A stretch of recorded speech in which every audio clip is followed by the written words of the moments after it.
Assalamualaikum warahmatullahi wabarakatuh. Halo semuanya, perkenalkan kami adalah mahasiswa Universitas Pendidikan Indonesia Kampus Sumedang dari kelompok 12. mata kuliah perkembangan peserta didik. Perkenalkan, nama saya Muhammad Rijal. Perkenalkan, nama saya Syarah Sari. Perkenalkan, nama saya Hanini Halimah. Pada video kali ini kami akan membahas tentang masalah perkembangan peserta didik. Selamat menyaksikan. Yang pertama yaitu ada masalah perkembangan jasmani. Permasalahan jasmani adalah permasalahan yang dapat terlihat secara fisik atau secara lahiriah. Permasalahan ini bisa dilihat dan diidentifikasi secara langsung oleh kasat mata.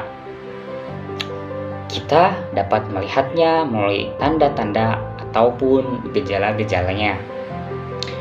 Permasalahan jasmani merupakan berbentuk penyakit yang menyerang ketika masa perkembangan peserta didik. Ada banyak sekali permasalahan jasmani yang dialami oleh peserta didik.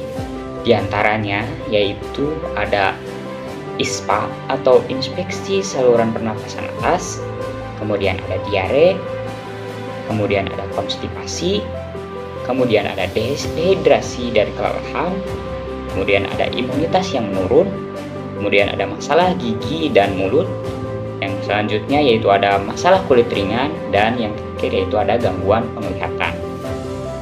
Masalah yang selanjutnya yang mungkin dialami oleh peserta didik yaitu masalah keluarga dan rumah tangga. Sebelum membahas masalah yang lebih lanjut, kita harus tahu satu hal, bahwasanya peserta didik lebih banyak menghabiskan waktunya di lingkungan keluarga, artinya di rumah, daripada di sekolah. Maka dari itu, peran orang tua di sini memiliki peran penting dan sangat besar dalam perkembangan peserta didik.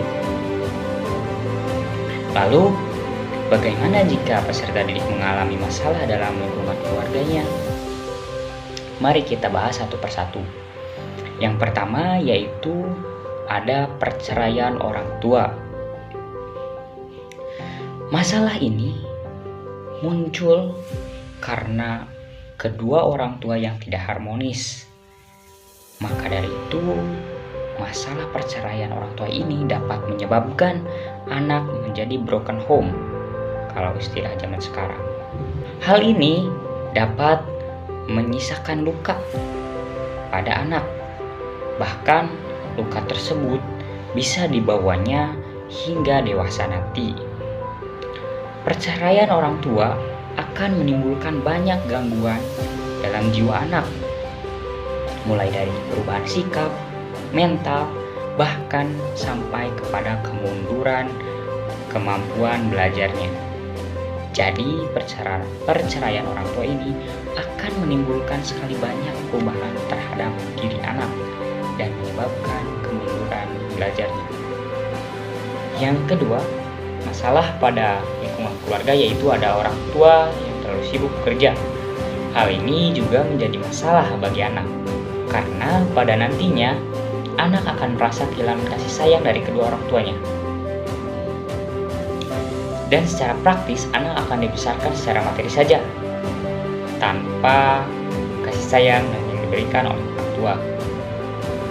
Kemudian, jiwa anak pun akan merasa kesepian, maka akan menyebabkan stres mental, bahkan menimbulkan reputasi yang buruk pada diri anak.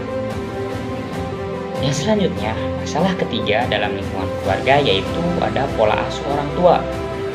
Hal ini juga sangat penting. Kembali ke kalimat yang tadi, bahwasanya orang tua memiliki peran yang sangat besar dalam perkembangan anak, maka pola asuh disinilah yang menjadi peran besar tersebut. Ketika kita mengasuh seorang anak dengan cara kasih sayang lemah lembut, maka dia juga akan tumbuh menjadi pribadi yang seperti itu. Begitupun sebaliknya. Pada intinya, pola asuh orang tua sangat mempengaruhi kepribadian mereka, dari mulai cara bicara, cara bergaul, sampai cara bermain dengan teman-temannya. Permasalahan yang ketiga dalam perkembangan peserta didik yaitu adalah masalah psikologis.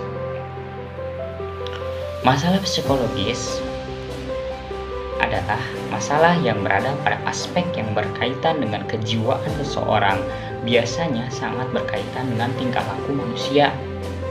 Psikologis peserta didik pun beragam, maka dari itu guru harus bisa menganalisis dan mengamati sebelum menyimpulkan psikologis peserta didik tersebut.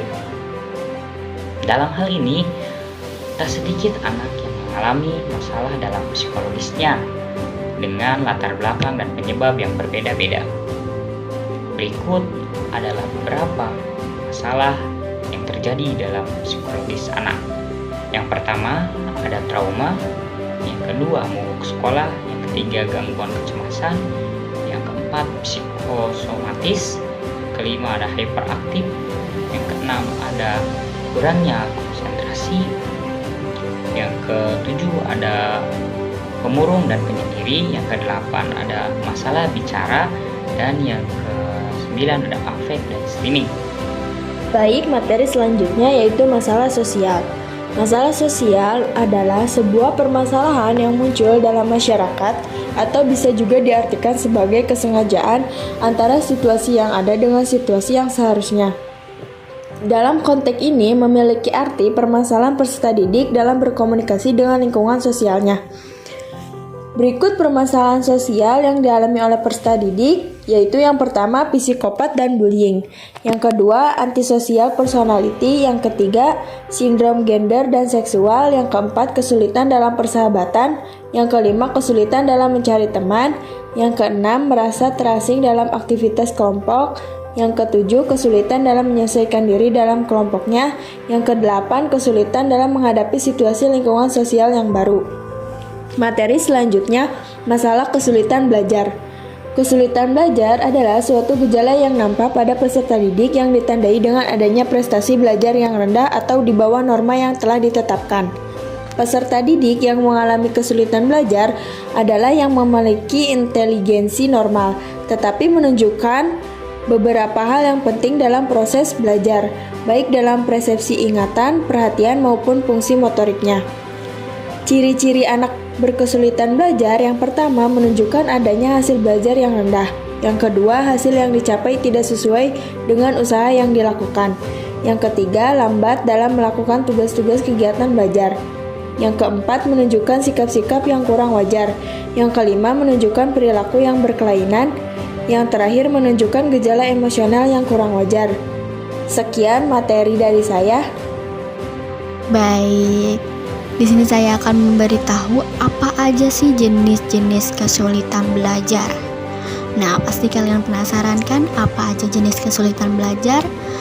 Yang pertama yaitu ada kesulitan akademis yang terdiri dari kesulitan membaca, kesulitan menulis, kesulitan berhitung. Yang kedua ada gangguan simbolik dan gangguan non-simbolik. Yang ketiga ada verbal learning disabilitas. Yang keempat ada disklosia dan disleksia. Yang kelima ada auditory and visual processing disorder. Yang keenam ada dysgraphia dan specific language impairment. Nah, selanjutnya itu ada masalah motivasi rendahnya belajar. Masalah apa aja sih yang menyebabkan rendahnya motivasi belajar? Yang pertama yaitu ada kurangnya perhatian orang tua dan pergaulan. Yang kedua ada gaya dan cara penyampaian materi oleh guru. Yang ketiga ada masalah dalam kehidupan siswa. Yang keempat ada kemajuan teknologi. Dan masalah lainnya itu ada kecanduan gadget, pengaruh buruk teman sebaya. Baik, terima kasih. Sekian materi yang saya sampaikan. Kurang lebihnya mohon dimaafkan. Terima kasih. Kalau menyaksikan video kami, Jangan lupa like, komen, dan subscribe. bye.